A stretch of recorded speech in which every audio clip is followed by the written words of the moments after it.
કરીએ જે ભાજપ આપણે છેતરી ગયું તેની વાત કરીએ. આપણા વોર્ડ નંબર 1 માં એસટી રિઝર્વ પડેલી લેડીઝ સીટ, એટલે કે દમણનો જાતિ તેને અહીંયા ઉમેદવારી કરે.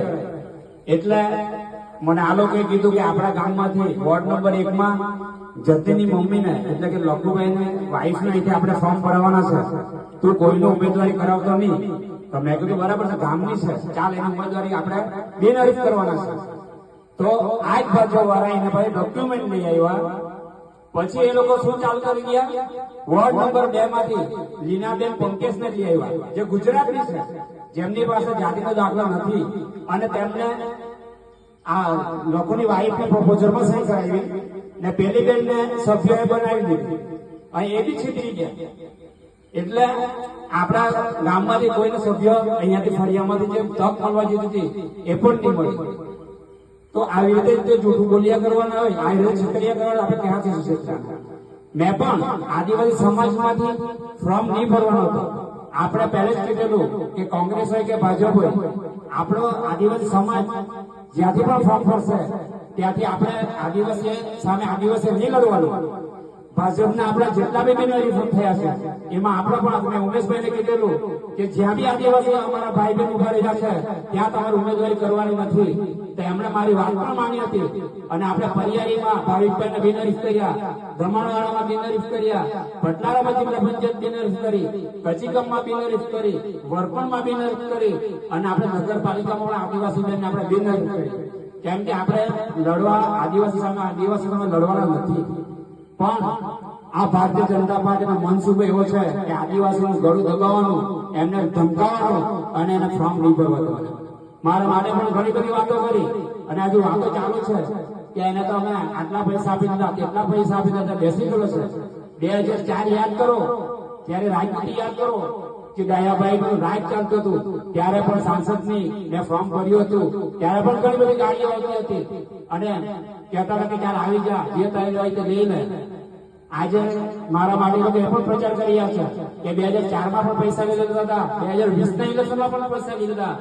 એવી ખોટી અફવાઓ ફેલાઈ છે. પણ આ લાઈવ સાક્ષીમાં કહું છું, આ ધીરુધોરી કોઈ પણ દિવસ સમાજના નામ પર કે ગામના નામ પર, ફળિયાના નામ પર કે મારા પરિવારના નામ પર જો કોઈ રાજનેતા પાસે પૈસા લાવ્યો હોય તો હું રાજનીતિ છોડી દઉં, આ ગામ છોડી દઉં, એ તમને બાંયધરી આપું. આ 500 રૂપિયા આપે એ પણ મેં આપવા દીધા હોય તો બી હું રાજનીતિ છોડવા તૈયાર છું, જો આ લોકો પ્રૂફ કરી આપે. પણ ખાલી ને ખાલી અફવા ઉડાવ્યા કરે. મારા જ હરીફ સરપંચ જે છે સાંભળે બીજેપી વાળા, એ મને એમ કે 5 લાખ રૂપિયા લઈ લે તો તારું ભવિષ્ય સુધરી જાય. અરે તમને ખબર નહીં હોય, આપણો જે હળપતિ બાજરીવાડની અંદર પોતાના જ પૈસા પોતાના પૈસે ફોર્મ ભરીને આવેલો, ને આપણા જ ગામમાંથી એક જઈને 5 નંબરમાં સભ્યો માટે ફોર્મ ભરેલું. અરે તેની સામે આ ભાજપ વાળા એક નાના છોકરા સાથે લડી નથી શકતા. એને ઘરમાંથી ઉચકી લઈ ગયા જબરજસ્તી, અને ત્યાં ફોર્મ પહોંચાવી દીધું. ત્યારે આજ ભાજપ વાળા એમને 10,000 રૂપિયા આપતા હતા, એને એના જ મોડા ફેંકા હતા ઓફિસની સામે. આપણા આદિવાસી સમાજ કોઈ દર વેચાતો નથી અને વેચાશે પણ નહીં. એટલે આજ મેં તમને કહેવા માંગુ કે આપણે જ્યાં જોઈએ ત્યારે છેતરી કરે. આપણે આપણા સમાજમાંથી આપણા યુવાન ભાઈઓ કે બહેનો જો પોતાની રાજકીય કારકિર્દી બનાવવા માંગતા હોય એવાને બનાવવા દેતા નથી. મેં તો ફક્ત અને ફક્ત આ સમાજ માટે એક પ્રેરણારૂપ થાય, એક નિમિત્ત બનીને આ ફોર્મ ભરેલું છે.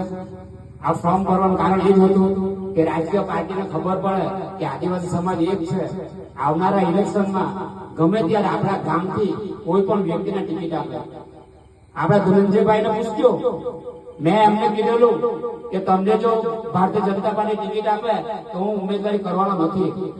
ધનંજય મને કીધું કે મારી જિલ્લા પંચાયતમાં ફાઇનલ ટિકિટ છે. તો મેં કીધું કે ચાલ તારું ફાઇનલ હોય તો આપણે બિનહરીફ કરી દેવાનું છે, ત્યાંથી સરપંચ ને આપણે જિલ્લા પંચાયત. મેં ધનંજયના મંદિર પર પણ બોલાવેલો, ત્યાં પણ નક્કી કર્યું ધનંજય કે મારું ફાઇનલ છે. તો મેં કહ્યું ચાલો તારે બિનહરીફ થવાનું છે. ધનંજય મને એમ પણ કીધેલું કે તારું પણ ફોર્મ ફરી રેડી રાખજે સરપંચમાં, જો મને ટિકિટ નહીં આપે તો તારું ફોર્મ જમા કરાવી દેજે, જેથી આપણા એક જરીમાંથી એક કેન્ડિડેટ ઉભો થાય. મેં જયારે ધનંજયને 11:30 વાગ્યાનો ટાઈમ આપેલો, એની ઉમેદવારી નહીં કરાવી એટલે મેં તરત મારું સરપંચનું ફોર્મ જમા કરાવી દીધું. જેવું જમા કરાયું એટલે અમને ફક્ત પકડી ને કલેક્ટર ચેમ્બરમાં ગાળી દેવામાં આવેલો, મારો મોબાઈલ સ્વિચ ઓફ કરી દેવામાં આવેલો અને મને 2 કલાક સુધી એની અંદર બેસાડી રાખવામાં આવેલો. પછી મને બીજા દરવાજાથી બહાર કાઢવામાં આવેલો અને કીધું કે ચૂપચાપ થઈને નીકળી જાય અને મોબાઈલ મને રાત્રે 7 વાગે આપવામાં આવેલો. આટલી કઠિન પરિસ્થિતિમાં મેં આ ઉમેદવારી કરેલી છે ફક્ત ને ફક્ત સમાજ માટે. મેં બાપ પારસથી ઘેરથી બહાર હતો, મારા ઘરે પણ ઘણા બધા આવ્યા, મારા સાસરા સુધી પહોંચી ગયા. મેં મારા પરિવાર સાથે દિવાળી પણ નહીં જાવી. કોના માટે? ફક્ત ને ફક્ત સમાજ માટે. આપણે કામો કર્યા છે, આપણે વૃદ્ધા પેન્શનો અપાવ્યા છે, એટલા કરી રાશન કાર્ડમાં નામો લખાવ્યા છે. આજે આપણે સ્મશાન ભૂમિમાં બોરવેલની સુવિધા કોને કરાવી? આપણે કરાવી છે. આપણા મંદિર ઉપર ફિલ્ટર પ્લાન્ટ કોને લગાવ્યું? આપણે લગાવ્યું છે. હાલમાં જ આપણે જોયું સ્કૂલની અંદર 8 થી 12 ધોરણ હજી જવાનું હતું. આપણે આજ શીતલબેન ગોદાવરીના નામ પણ આપણે ત્યાં ગયેલા અરજી લઈને, એ લોકોને ત્યાં સાંભળવા માટે તૈયાર નથી. અહીંયા દિનેશભાઈ સાક્ષીમાં છે, ત્યાં અમે ગયા, એ લોકોને સીધું ના જ પાડી દે કે આ સ્કૂલ તો જશે ને જશે. જે દિવસે સ્કૂલ લઈને જવાની સવારે દિનેશભાઈને ખબર છે, ત્યાં ગયા, કોઈને એન્ટ્રી નહીં. એ પેરેન્ટ્સ તરીકે જવા દીધો, બીજા સભ્યોને કોઈને એન્ટ્રી નહીં. મને પણ ક્યારે કહી ગયા બધા આવશે તો ચાલશે ધીરુભાઈ, પણ તું સ્કૂલમાં પગ નહીં મૂકતો, એવા ટીચર આગલા દિવસે કહેવા આવ્યા. સવારે મેં પ્રવીણને મોકલાવ્યો. પ્રવીણ કે બીજેપી વાળાને તો કોઈ સાંભળે નહીં, હવે તું જલ્દી ને જલ્દી સાંસદને બોલાવ.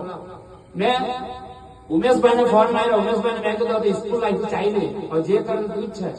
એ 10 મિનિટમાં સ્કૂલમાં આવી ગઈ, આપણી સ્કૂલ આ ઉમેશભાઈ બચાવી જશે. આ જેમના બી છોકરા ભણતા હોય વાલી તો ખબર છે, આપણે ત્યાં મીટિંગ પણ કરાવેલી, તેમ છતાં કોઈની વાત સાંભળતા નતા. આપણે તો કામ કરતા આવેલા છે, કામ કરવાનું છે. આપણે કઈ ઘર ચલાવવા માટે નથી આવું પડ્યા કે આ સરપંચમાં. પણ એ આપણે એ હતું કે આ ઉદાહરણ પૂરું પાડવાનું છે કે આવનારા ભવિષ્યમાં આપણા બાળકોને આપણા પરિવારમાંથી જો રાજકીય કારકિર્દી કરવાની હોય તો એમને માન સન્માનથી એમને ટિકિટો આપે અને આપણા બાળકો આગળ વધે. એ જ ઉદ્દેશથી મેં ઉમેદવારી કરેલી છે. ને મારી પેનલમાં કમલેશભાઈ જિલ્લા પંચાયત સભ્ય છે અને અમારા બંનેનું નિશાન કુકર છે. તો કુકર ઉપર તમે વોટ કરી મને આશીર્વાદ આપશો એવી આશા સાથે જય જોહાર, જય હરિ.